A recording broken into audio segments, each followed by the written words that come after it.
ఇది రాష్ట్రం మీద ప్రేమ అంటే, ఇది రాష్ట్రం కోసం పని చేసుడంటే ఇట్లుంటది సార్ కష్టం. కానీ చాలా మందికి ఈక తెలియదు తోక తెలియదు. అట్టుటగానే రెవనాలు సారును అలా అన్నదమ్ములను మాటలు అంటున్నారు.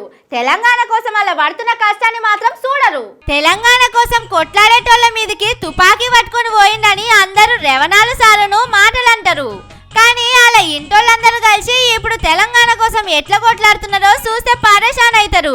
ఇక చూడండి, ఈ సార్ పేరు కొండల్ రెడ్డి, రెవనాలు సార్ వాళ్ళ తమ్ముడు.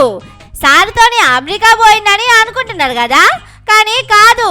అమెరికాకి వెళ్ళి కంపెనీలు తీసుకొచ్చడానికి రెవనాలు సారు పోయిండు. నేను కూడా అక్కడికే పోతే ఎట్లా అనుకున్నాడట కొండల్ రెడ్డి సారు. అందుకే ఓ ఎమ్మెల్యేను ఎమ్మడేసుకొని ఆస్ట్రేలియా దేశానికి పోయిండు.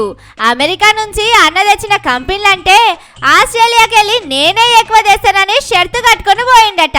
అగో సారు మంత్రి కాదు, ఎమ్మెల్యే కాదు, ఎంపీ కూడా కాదు. ఆయన కంపెనీలు పట్టుకొచ్చుడేందని చూడకుండ్రి. పని చేయాలనే మనసు ఉండాలి. తెలంగాణ బాగుండాలంటే కొలువులు ఉంటేనే కాదు, కొలువులు లేకున్నా పని చేయాలని నిరూపిస్తున్నాడు.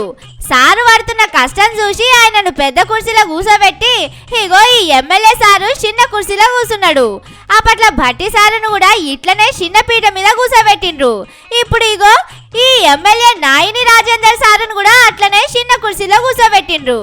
అంటే రాజేందర్ సారు రెడ్డి అయినా గాని పేద రెడ్డి కావచ్చు, అందుకే అట్లా చేసిండని అనుకుంటున్నారు.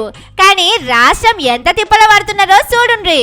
ఓ దిక్కు రెవనాలు సారు, ఇంకో దిక్కు కొండల్ సారు. దేశాల పొండ పోయి సలికి వణుకుంటా, ఈ ఎండకు ఎండుకుంటా తెలంగాణ ఆమ్దాన్ని పెంచాలని చూస్తున్నారు. నిజంగా మీ ఇంటోళ్ళందరూ తెలంగాణ కోసమే పెట్టి పుట్టిండ్రు సారు. రోజు పొద్దుగాల లేచి మీకు 100 కొబ్బరికాయలు కొట్టినా తక్కువనే పోండ్రి. కానీ కొబ్బరికాయలు కొట్టుడు, పాల సన్మానాలు, పూల సన్మానాలు మీకు ఇష్టం ఉండే కదా, అందుకే చేస్తలేం, ఏమనుకోకుండ్రి.